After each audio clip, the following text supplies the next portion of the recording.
ടോക്കിയോയിൽ നിന്ന്, അതായത് ജപ്പാനിലെ ടോക്കിയോയിൽ നിന്ന് ഞെട്ടിക്കുന്ന ഒരു വാർത്ത പുറത്തു വരികയാണ്.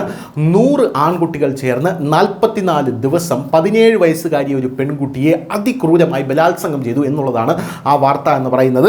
ഇത് ലോകത്തെ തന്നെ ഞെട്ടിക്കുന്ന ഒരു റിപ്പോർട്ടാണ് എന്ന് നമുക്ക് പറയാതിരിക്കാൻ നിർവാഹമില്ല.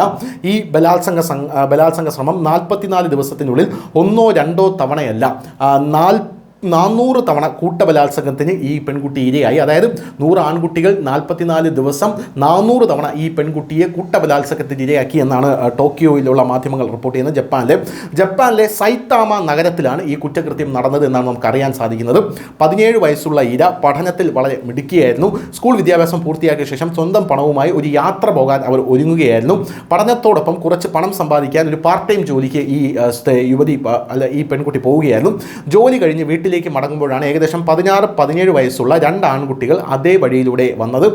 പെൺകുട്ടിയുടെ അഭ്യുദയകാംക്ഷികളാണ് എന്ന് അവർ പറഞ്ഞു. പെൺകുട്ടിയോട് ആളൊഴിഞ്ഞ ഒരു വീട്ടിലേക്ക് കൊണ്ടുപോയി അവിടെ വെച്ച് അവർ ഇവരെ കൂട്ടബലാത്സംഗം ചെയ്യുകയായിരുന്നു എന്നാണ് പോലീസ് പറയുന്നത്.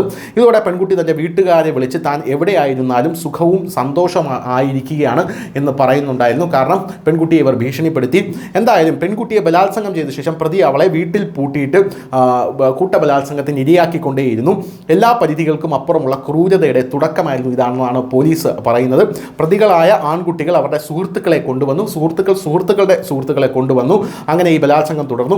ഒരു ദിവസം പ്രതികളിൽ ഒരാൾ അവളെ തൻ്റെ വീട്ടിലേക്ക് കൊണ്ടുപോയി കാമുകിയുടെ കുടുംബത്തിന് പരിചയപ്പെടുത്തി എന്നാണ് പോലീസ് പറയുന്നത്. എന്നിരുന്നാലും കുറച്ച് ദിവസങ്ങൾക്കുള്ളിൽ അയാൾ കള്ളം പറയുകയാണെന്നും പെൺകുട്ടിയുടെ ഈ സ്വഭാവത്തിലുള്ള മാറ്റം കണ്ട് അവർക്ക് സംശയം തോന്നുകയാണ്, ആ കുടുംബത്തിന് സംശയം തോന്നുകയുമായിരുന്നു. 44 ദിവസം ഈ പെൺകുട്ടി അനുഭവിച്ച ക്രൂരതകളെക്കുറിച്ചാണ് പിന്നീട് പോലീസ് പറയുന്നത്. ജപ്പാൻ അടക്കം ലോകരാജ്യങ്ങളടക്കം ഇത് കേട്ട് ഞെട്ടിയിരിക്കുകയാണ്. 44 ദിവസത്തെ ക്രൂരതകളിൽ പ്രതിയായ 100-ലധികം ആൺകുട്ടികൾ ഇവരെ 400-ലേറെ തവണ ബലാത്സംഗം ചെയ്തു. ആദ്യമൊക്കെ വളരെ കുറച്ച് ഭക്ഷണമാണ് ഇവർക്ക് കഴിക്കാൻ കൊടുത്തിരുന്നത് എന്നാണ് റിപ്പോർട്ടുകൾ സൂചിപ്പിക്കുന്നത്. ക്രൂരത അതിൻ്റെ പാരമ്യതയിലെത്തിയിരുന്നു. അവർക്ക് ഭക്ഷണമായി കൊടുത്തിരുന്നത് പാറ്റകളെയാണ് എന്നുള്ളതാണ് റിപ്പോർട്ടുകൾ സൂചിപ്പിക്കുന്നത്. പോരാത്തതിന് അവരെ വെള്ളത്തിന് പകരം മനുഷ്യ വിസർജ്യം മൂത്രമാണ് അവരെ കൊണ്ട് കുടിപ്പിച്ചിരുന്നതെന്നാണ് പറയുന്നത്. പ്രതികളിൽ ഒരാളെ ഇവർക്ക് നിരന്തരമായി അവർ മദ്യം കൊടുത്തുകൊണ്ടേയിരുന്നു. ഭക്ഷണത്തിന് പകരം മദ്യമാണ് അവർക്ക് പലപ്പോഴും കൊടുത്തുകൊണ്ടിരുന്നത്. സ്വകാര്യ ഭാഗങ്ങളിലടക്കം വളരെയധികം മുറിവുകളാണ് ഇവരുടെ ഭാഗത്ത്. അത് മൂർച്ചയുള്ള ആയുധങ്ങൾ കൊണ്ട് മുറിവേൽപ്പിച്ചു എന്നാണ് പോലീസ് അടക്കം റിപ്പോർട്ട് ചെയ്യുന്നത്. അതുകൊണ്ട് തന്നെ കുട്ടി ഇപ്പോൾ ഗുരുതരാവസ്ഥയിലാണ്.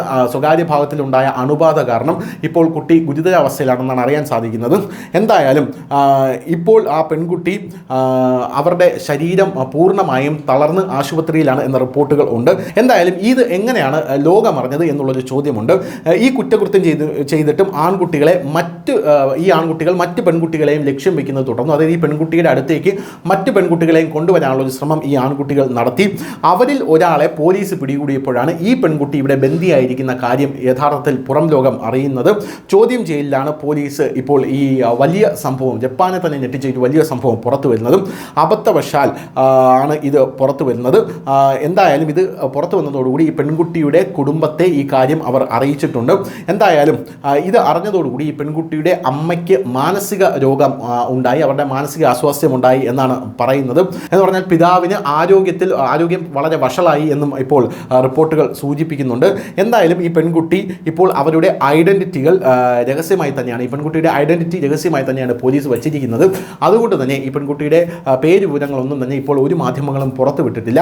ഈ കേസ് വളരെയധികം ഞെട്ടിക്കുന്ന ഒരു കേസായിട്ടാണ് ടോക്കിയോയിൽ, ജപ്പാനിൽ ഇപ്പോൾ ചർച്ച ചെയ്തുകൊണ്ടിരിക്കുന്നത്. ന്യൂസ് ഡെസ്ക്, ന്യൂസിൻ്റെ മലയാളം.